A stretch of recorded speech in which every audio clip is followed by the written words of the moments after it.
Hey guys, welcome to another episode of Tandang's Tagalog Toy Reviews, episode number 135.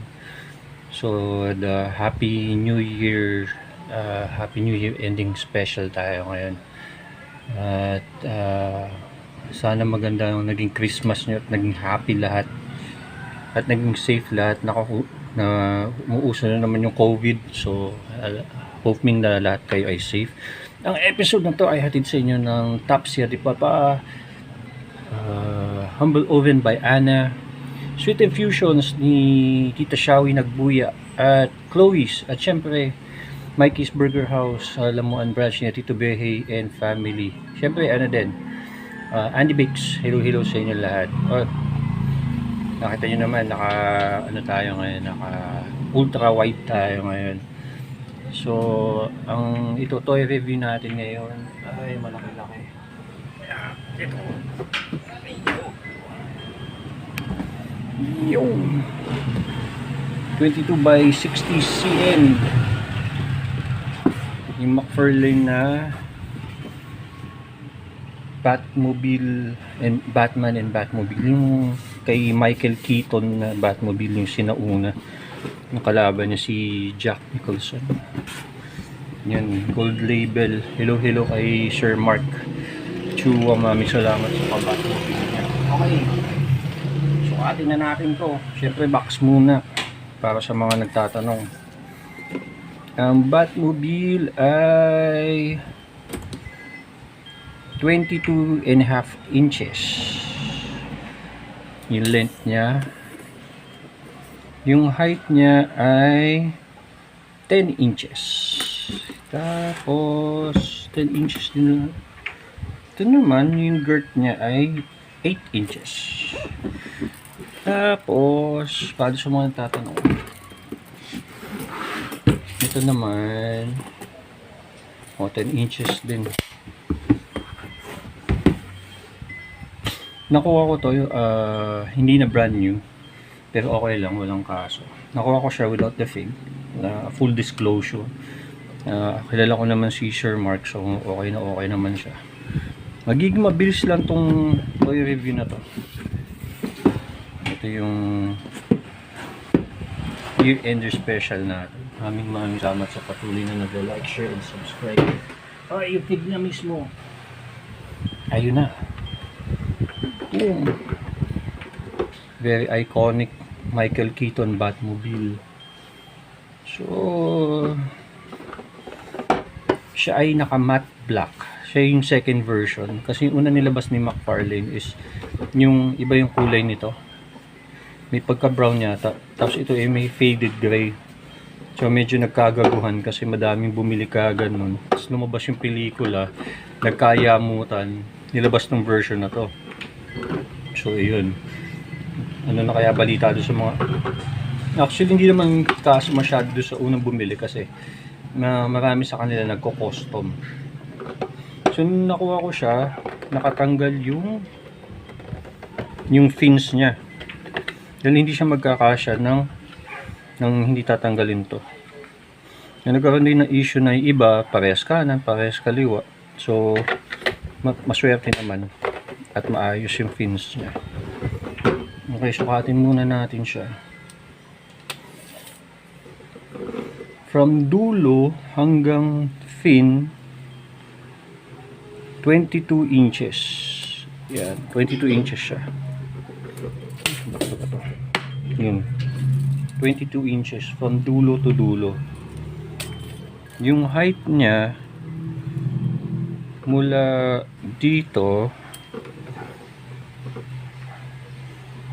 5 inches. Yung kapal naman niya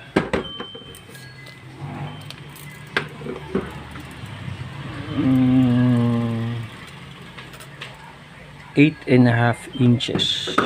Yan.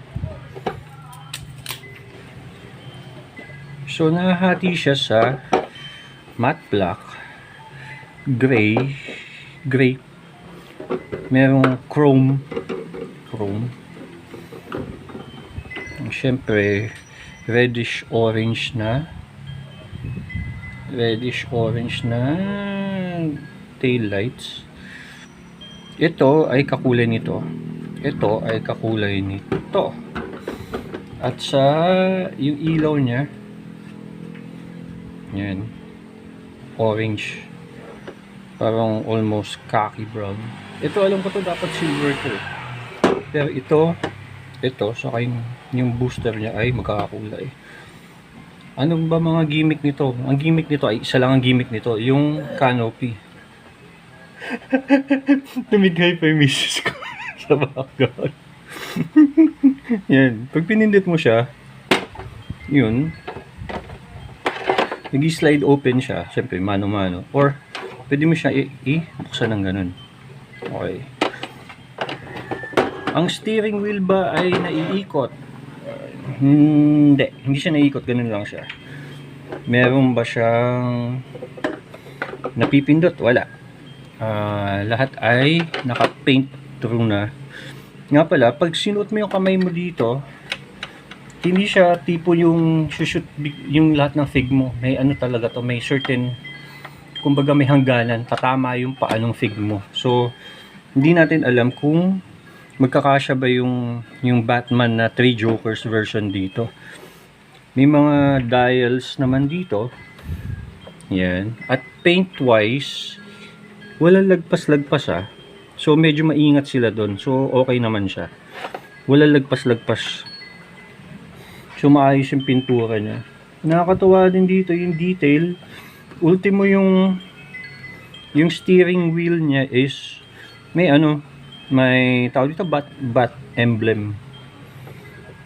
So, ang sinukat ko dito, ang ginamit ko is yung New 50, yung Rebirth na Batman. Teka lang.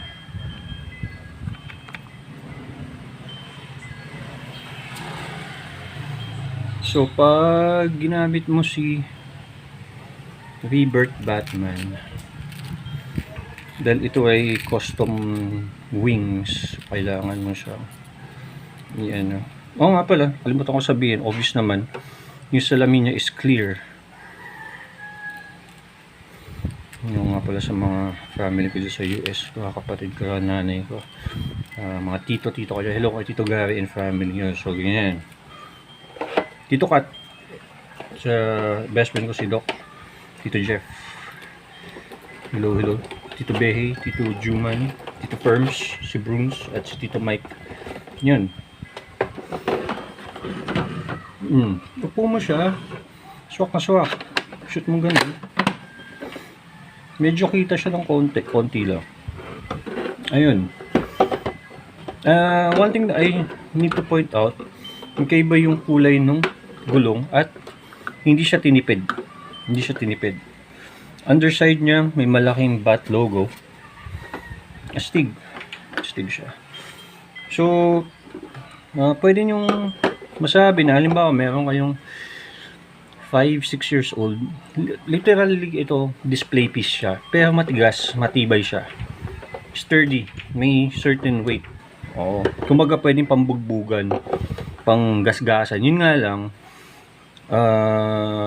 hindi nasa sa inyo. Halimbawa, meron kayong 6 years old, 7 years old, ang pinaka makikita ko lang na magiging problema nito is pag nasira itong gimmick. Sabi nga ni Mrs., paano pag hindi na gumagana ito?